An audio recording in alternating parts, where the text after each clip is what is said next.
Hello दोस्तों, आज की कहानी है आखिर क्यों दिया श्री राम ने लक्ष्मण को मृत्युदंड। रामायण में एक घटना का वर्णन आता है कि श्री राम को ना चाहते हुए भी जान से प्यारे अपने अनुज लक्ष्मण को मृत्युदंड देना पड़ता है। आइए जानते हैं आखिर क्यों भगवान राम को लक्ष्मण को मृत्युदंड देना पड़ा। ये घटना उस वक्त की है जब श्री राम लंका विजय करके अयोध्या लौट आते हैं और अयोध्या के राजा बन जाते हैं। एक दिन यम देवता कोई महत्वपूर्ण चर्चा करने श्री राम के पास आते हैं। चर्चा प्रारंभ करने से पूर्व वो भगवान राम से कहते हैं कि आप जो भी प्रतिज्ञा करते हो उसे पूर्ण करते हो।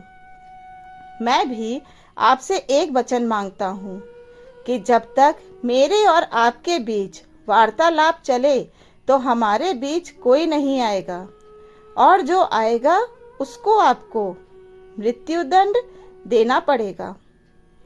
भगवान श्री राम यम को वचन दे देते हैं।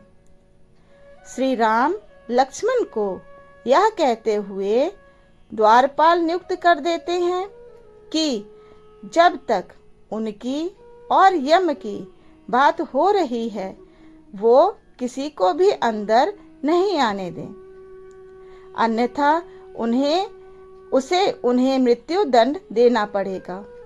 लक्ष्मण भाई की आज्ञा मानकर द्वारपाल बनकर खड़े हो जाते हैं। लक्ष्मण को द्वारपाल बने कुछ ही समय बीतता है कि वहां ऋषि दुर्वासा का आगमन होता है। जब ऋषि दुर्वासा ने लक्ष्मण से अपने आगमन के बारे में श्री राम को जानकारी देने के लिए कहा तो लक्ष्मण ने विनम्रता के साथ मना कर दिया।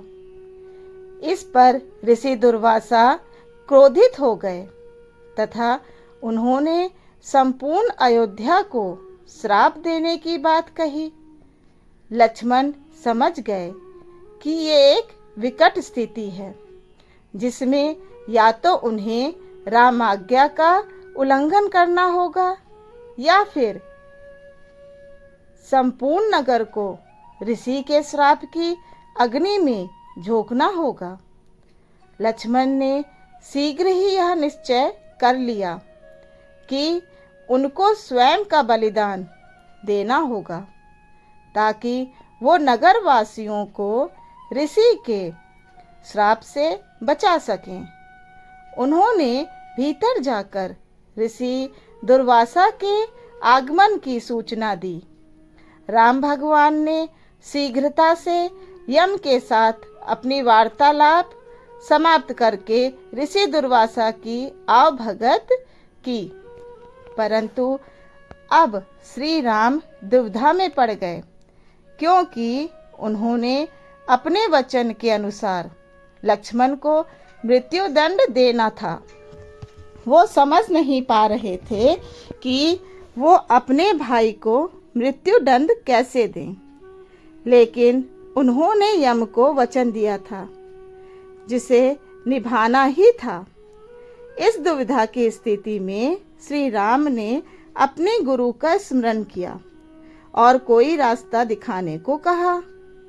गुरु देव ने कहा कि अपने किसी प्रिय का त्याग उसकी मृत्यु के समान ही है, अतः तुम अपने वचन का पालन करने के लिए लक्ष्मण का त्याग कर दो। लेकिन जैसे ही लक्ष्मण ने यह सुना तो उन्होंने श्री राम से कहा कि आप भूल कर भी मेरा त्याग नहीं करना। आपसे दूर रहने से तो यह अच्छा है कि मैं आपके वचन का पालन करते हुए मृत्यु को गले लगा लूं। ऐसा कहकर लक्ष्मण ने जल समाधि ले ली। धन्यवाद। अगर आपको मेरी कहानियाँ अच्छी लगती हैं तो प्लीज़ इसे लाइक करिए, सब्सक्राइब करिए और शेयर करिए।